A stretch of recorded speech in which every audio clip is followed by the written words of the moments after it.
The battle between the federal government and local officials over just when, where, and how immigration agents should be able to seize undocumented people escalated today with Massachusetts at ground zero.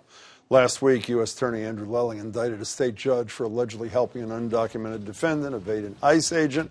Since then, Newton District Court Judge Shelley Joseph has pled not guilty to obstruction of justice and has been suspended without pay. And this morning, two Massachusetts district attorneys jumped into the fight with an historic lawsuit to keep immigration and customs enforcement out of Massachusetts courthouses. Suffolk DA Rachael Rollins and Middlesex DA Marian made the announcement at a press conference earlier today in collaboration with several local legal groups, including the Committee on Public Counsel Services and Lawyers for Civil Rights. We reached out to ICE for comment. By the way, they declined. Both district attorneys join me now. Welcome. This is quite an odd tableau, I should say. It's good to see you both. What are you asking for? What kind of relief are you looking for? An outright ban of ICE from courthouses? So the lawsuit really asked for three things. It asked the court to declare that the written directive of ICE allowing for arrests on civil warrants in the courthouses is unlawful. It also asked for recognition of two long-standing legal principles.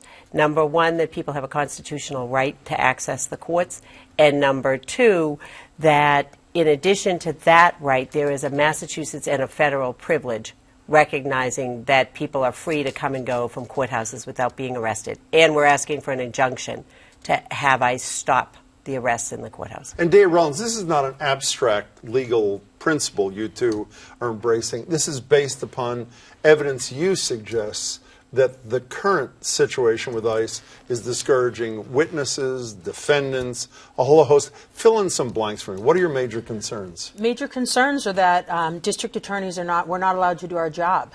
We have defendants, we have witnesses, we have victims that are fearful of coming to court because they've either witnessed themselves or heard about individuals that were detained in public areas of inside the courthouse or outside of the courthouse.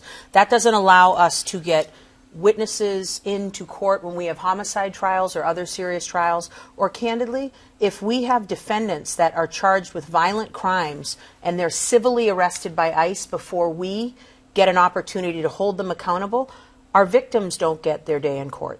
We're left having to explain to victims where the defendant went. Are these aberrational circumstances, or are these becoming more common? More common, for sure. Yeah. Did you talk to ICE before you filed this lawsuit? We've had lots of conversations. I understand ICE has a policy that directs them to behave in a certain way. They are individual ICE agents are following that policy. I have to say, I don't think I understand the policy. If I correct me if I'm wrong. My understanding is there's certain things called sensitive locations, like schools and churches. They will not go there, and hospitals. That's right, to snatch somebody. Why is a courthouse not a sensitive location? Well, this is according to ICE, by the way. That's what we're asking for. And if you look at the ICE directive itself, one of the reasons that ICE wants to be able to come to the courthouse is because they feel that since people have already gone through a motion detector, it is a more safe place for them to effect the arrest. The problem with that is that, first of all, they're causing the states to carry out their work because court officers and others have to get involved. States' rights amendment, sort of ironically, yes. Yeah, so that's the problem. They will not recognize this as a sensitive location. You know, when you first announced that you were not going to cooperate with ICE, and we talked about it here a while ago, Todd Lyons, the acting Boston Field Office Director for ICE, he had a response to your March memo. Attempts to promote an overall fear or suspicion of law enforcement officers is a counterproductive and very misguided approach to criminal justice. One would hope the district attorney, meaning you in this case, Rachael Rollins, would focus her attention more on allegations of those accused of criminal activity than on the men and women of law enforcement who courageously protect our communities every day. What do you say to him? So first and foremost, all I said was I would like my 300 employees to let me know if ICE is in our courthouses. I never asked them to jump in front of ICE or do anything to obstruct ICE from doing its job. What I say back is I do that every day, Chief Lyons. I'm responsible for the criminal, violent individuals that are in our community. You are arresting people civilly. And so there's a big distinction there, Jim, that a lot of people don't understand. We are the ones holding people accountable criminally.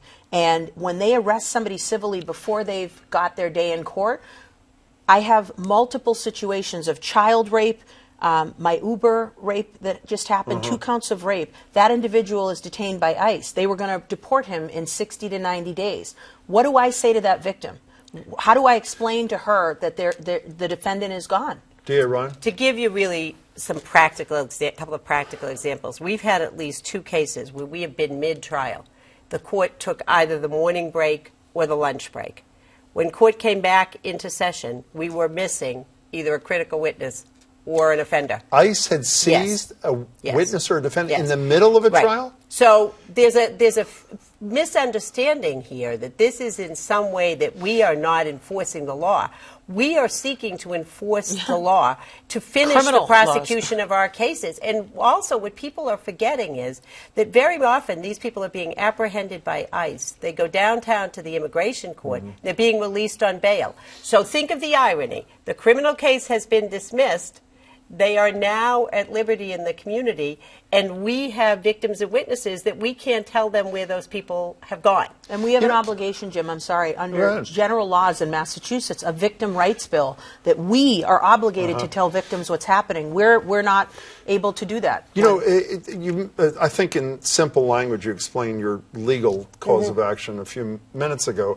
But am I not right that last year a single justice on the SJC, I think it was Cipher, who had a comparable case before, I think you filed amicus, a friend of the court brief, and if I remember correctly, Justice Cipher acknowledged the problems as you lay them out, that witnesses, defendants are being discouraged, but denied the application. If you can't convince a justice of the state's highest court that you're right, why is a federal court going to rule for you? Well, exactly for the reason that Justice Cipher denied that petition, which was she felt it was more properly heard in the federal court, because the directive to federal agents to act or not act is going to have to come from the federal court. So we are following Judge Cipher's advice, and we are doing, Jim, what many people have said, you know, if you don't like the law, you should change the law. That is exactly what we are doing in the way that we are trained to do it.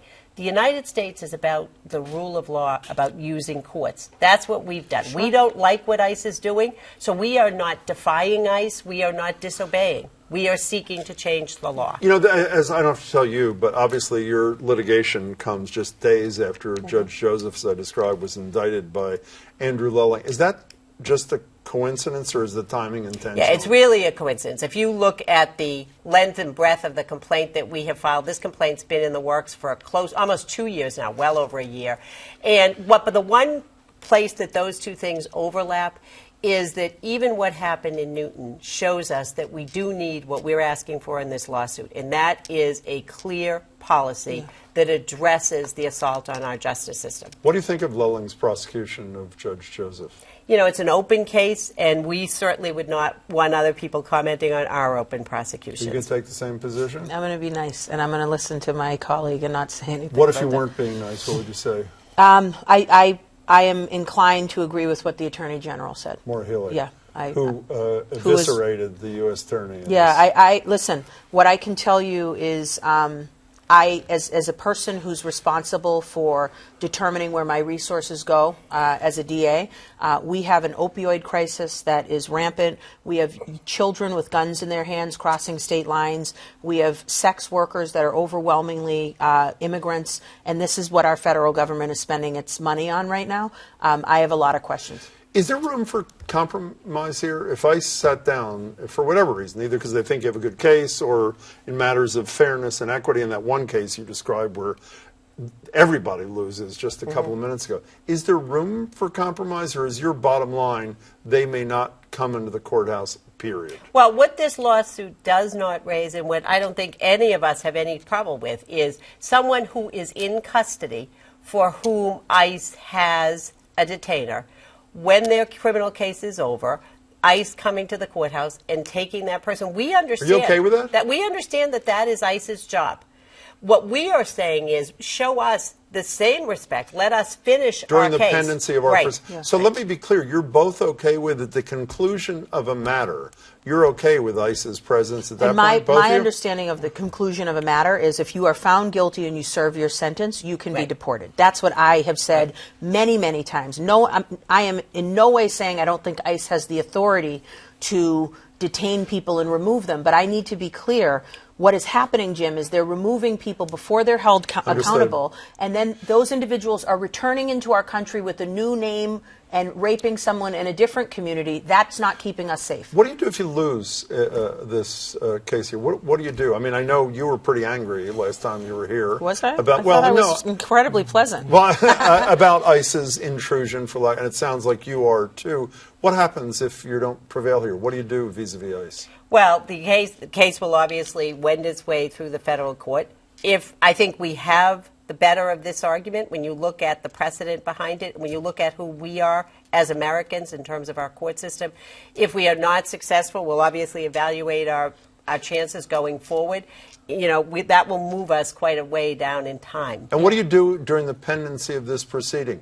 Do you not cooperate with them? Do you direct them? I don't know if you have the power. What do you say to an ICE agent who's sitting in your courthouse tomorrow while you are prosecuting a case? What do you say? Well, I'd like to explain. I did speak to ICE prior to us filing this lawsuit with Chief Lyons, and what I would do is if I heard that one of my defendants or witnesses was detained, I'd pick up the phone and call him and say, what's happening? Please explain to me. And what if he explains it and says they're staying there? They have a right to be there. That's not what happened the last time I spoke to him. I'm fully open to us having conversations about what a positive solution for all of us would But I be. just want to be clear, if there's not a positive solution when you make that phone call, will you direct ICE not to be in your courthouses? We don't have the authority to do what that. I would That's do why is I would ask we for that. filed this And lawsuit. I've done this in my 4 months as being a DA. I've asked for somebody to come back from Louisiana because we wanted to continue prosecuting them for child rape. I can't direct ICE to do anything,